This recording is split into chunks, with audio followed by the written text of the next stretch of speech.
बिस्मिल्लाहिर्रहमानिर्रहीम। अस्सलाम वालेकुम। आज 20 अगस्त बरोज़ हफ्ता हम बात करेंगे शहबाज शरीफ जो कहते हैं, जब उनसे सवाल किया जाता है और मुख्तलिफ़ केसेस में जब उनसे पूछा जाता है कि आपकी ये जो जायदादें हैं, ये जो मनी लॉन्ड्रिंग है, आपके ख़िलाफ़ 24 अरब मनी लॉन्ड्रिंग का इल्ज़ाम है, 16 अरब रुपए का आपके ख़िलाफ़ केस है, वो कहते हैं जी वो मेरे बच्चों का है, मेरा नहीं है। जब उन बच्चों की जायदादें नीलाम होना शुरू हो जाती हैं और वो बच्चा जो शहबाज शरीफ का सबसे कमाऊ बेटा है और वो सलमान शहबाज है, और उसकी जायदाद जब ज़ब्त होने लगती है, जब नीलामी का प्रोसेस शुरू होता है, तब शहबाज शरीफ पहुंच जाते हैं अदालतों में कि जी वो तो कंपनीज़ हैं और उन कंपनियों में तो मेरा भी लेना देना है, तो मेहरबानी करके आप उन कंपनियों को नीलाम ना करें, उन कंपनियों के ख़िलाफ़ कार्रवाई ना करें।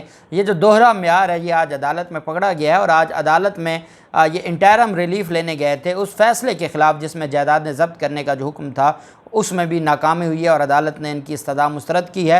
उसकी तफसील मैं आपके साथ शेयर करूँगा। साथ हम बात करेंगे कि मुस्लिम लीग नून की जो लीडरशिप है वो अब जाके छुपी है इस्लामाबाद में, और इस्लामाबाद में 13 रहनुमाओं ने हिफाजती ज़मानत के लिए अप्लाई किया है। ये इतने खौफ में मुब्तला हैं कि ये इस्लामाबाद में बैठे हैं और वहाँ भी हिफाजती ज़मानतें ले रहे हैं। इनको ये भी पता है कि इस्लामाबाद से भी गिरफ़्तार किया जा सकता है, और ये अब पहुँचे हैं और फिर इल्ज़ामात लगाए हैं इन्होंने पाकिस्तान तहरीक इंसाफ पर। उसके ऊपर भी हम बात करेंगे। पहले मैं आपको बताता चलूँ, एक खुशाइंद ख़बर ये है कि फ़ैसलाबाद में जो खतीजा स्टूडेंट है मेडिकल की, उसके साथ जो एक गैर इंसानी सलूक किया गया था शेख दानिश और उसकी फ़ैमिली की तरफ से, उसमें बड़ी अहम पेशरफ्त हुई है और पुलिस ने केस को मज़ीद तगड़ा बना दिया है। और पुलिस ने जहां इस केस में उस लड़की को गैर कानूनी तौर पर हब्से बेजा में रखने की दफ़ा 342 जो FIR में पहले से मौजूद थी, अब अगवा की दफ़ात भी शामिल कर दी गई हैं, दफ़ा 365 भी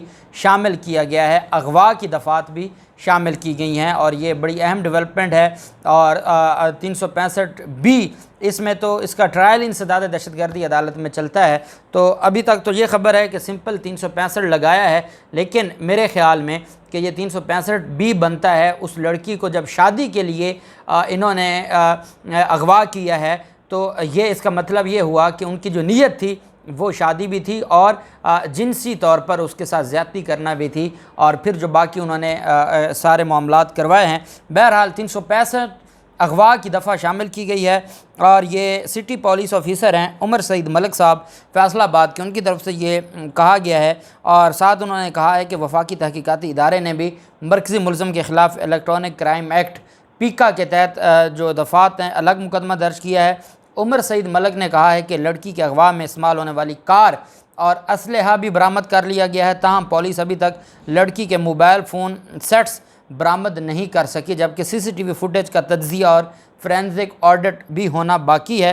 SP हाफिज़ कामरान अली ने यह बताया कि मुलज़मान मरकज़ी मुलज़म और उसके साथियों ने यह ज़ाहिर करने के लिए घर को बाहर से ताला लगा दिया था कि वो घर से बाहर हैं, ताहम पुलिस ने उनके मोबाइल फ़ोन्स की लोकेशंस के ज़रिए घर के अंदर उनका सुराग लगा लिया है।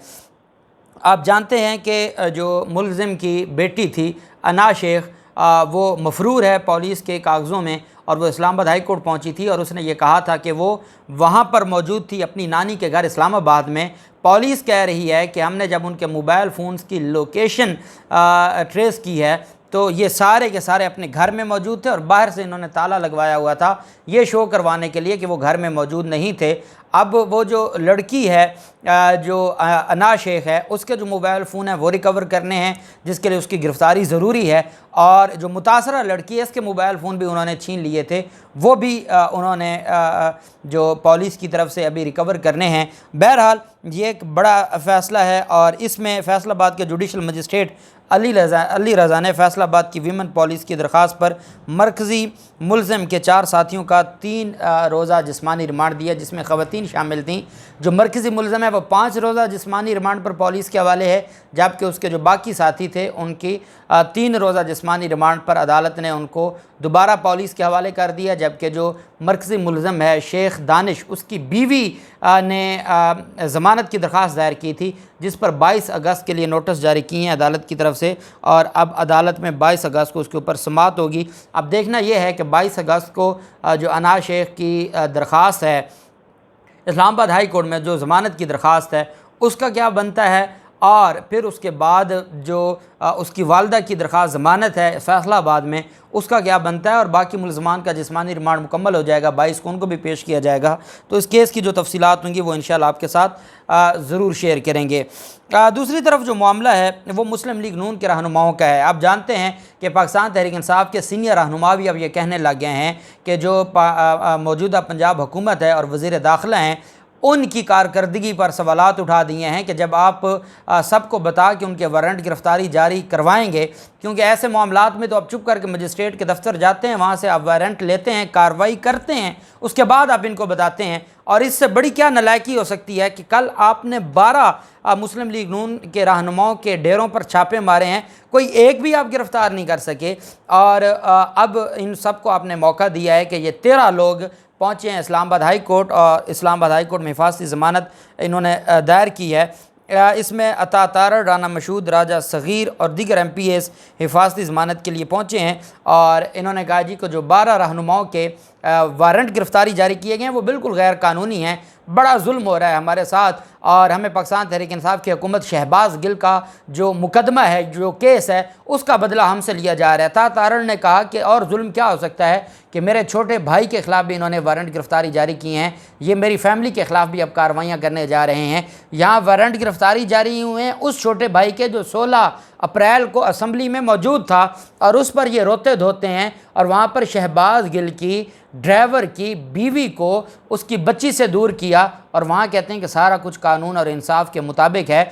और अब पाकिस्तान मुस्लिम लीग नून ने अपनी पंजाब की सारी क़यादत को, तमाम MPs को पंजाब छोड़ने का हुक्म दे दिया है, और कहा है कि वो अपनी हिफाजत के लिए पंजाब छोड़ के इस्लामाबाद चले जाएँ, चूँकि पाकिस्तान तहरीक इंसाफ की जो इत्तेहादी हुकूमत है काफ लीग के साथ, परवेज़ इलाही के साथ, वो उनको गिरफ़्तार करना चाहती है। लेकिन जो हाशिम डोगर है उसके हवाले से अब चीज़ें, अब ये पाकिस्तान तहरीक इंसाफ खुद बोलने लग गई है कि ये अंदर से मिले हुए हैं, और उसका सबसे बड़ा सबूत ये है कि जब तशद्दुद हुआ था, 2 दिन 3 दिन जब जिस्मानी रिमांड पे रहे, तशद्दुद हुआ, पहली रात जेल में चक्की में रखा गया, और उसके बाद भी तो 2 दिन थे जब ये जुडिशल रिमांड पर जेल में रहे। तो उस वक्त अगर जेल हुकाम उनका मेडिकल करवा लेते और वो मेडिकल में तशद्दुद आ जाता तो वो सबसे बड़ा सबूत हो जाता, ज़मानत में भी वो इनको रिलीफ देता, और जो मज़ीद ये नज़रसानी की दरख्वास्तें और इस्लामाबाद हाई कोर्ट में फिर रहे थे इस मकसद के लिए कि इनको जिस्मानी रिमांड मिले, उसमें भी एक बड़ा सबूत आ जाता।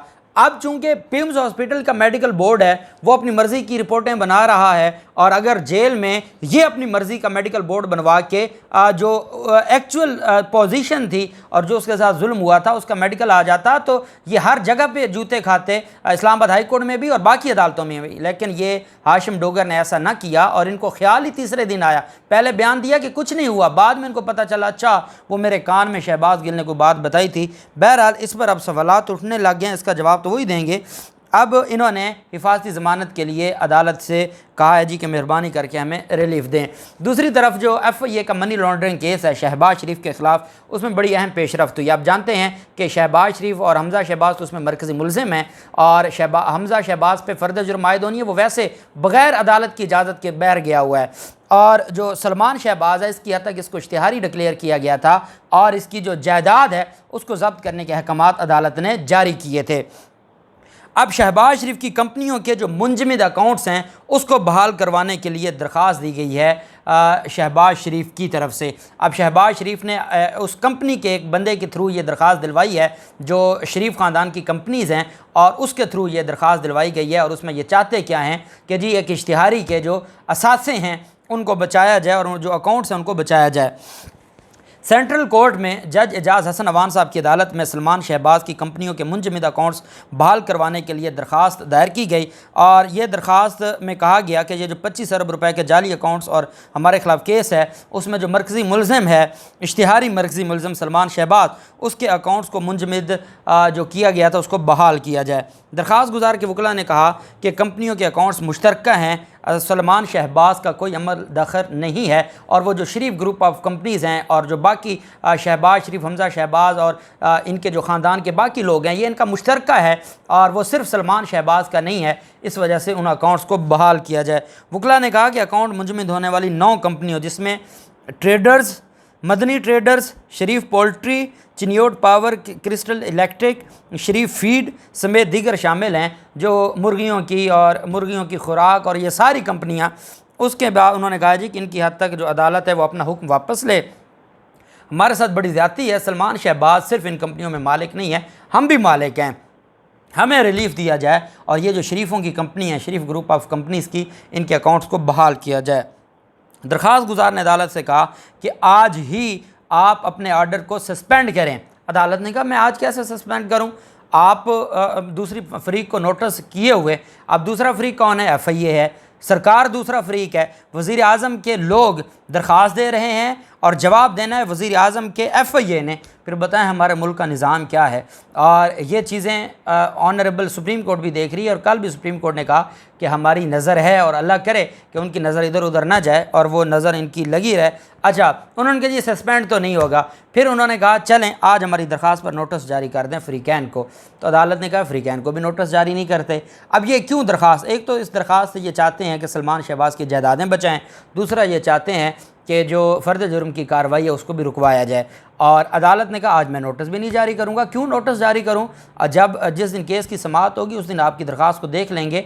अभी सिर्फ़ और सिर्फ ऑर्डर एक ही और वो फ़र्द जुर्म का है। बहरहाल बड़ी कोशिश की, ना ऑर्डर सस्पेंड हुआ, ना अदालत ने फ्रीकैन को नोटिस जारी किए। अदालत ने कहा 7 सितंबर को तारीख मुकर्रर है, उस दिन हम देखेंगे किसका क्या करना है, लेकिन ना आज आपकी बात हम नहीं मानते। और अदालत ने कहा कि हुक्म वही है कि फ़र्द जुर्म आयद की जाएगी 7 सितंबर को, बाकी आपकी दरख्वास्त को देख लेंगे मेरिट के ऊपर इसका क्या करना है, हम नोटिस जारी नहीं करते। जो कहते हैं कि हमारा कोई लेन देन नहीं है, जब उनकी जायदादों के ख़िलाफ़ कार्रवाई होती है फिर चीखते चिल्लाते हुए आ जाते हैं। और ये जायदादें भी कोई और नहीं लेके आया, वज़ीर आज़म का FIA लेके आया है। और क्या वो इतने अंधे थे कि वो किसी और की जायदादें उठा के लाए हैं? तो ये अगर पोल्ट्री फार्म और इत्तेफाक फाउंड्री और फलां अगर ये इनकी नहीं है तो फिर किसकी हैं? तो मामला बड़ा दिलचस्प हो गया है। देखते हैं क्या होता है। जो भी तफसीलात होंगी आपके साथ शेयर करते रहेंगे। अल्लाह पाक पाकिस्तान कामयाब नासिर हो। बहुत शुक्रिया। अल्लाह हाफ़िज़। पाकिस्तान ज़िंदाबाद।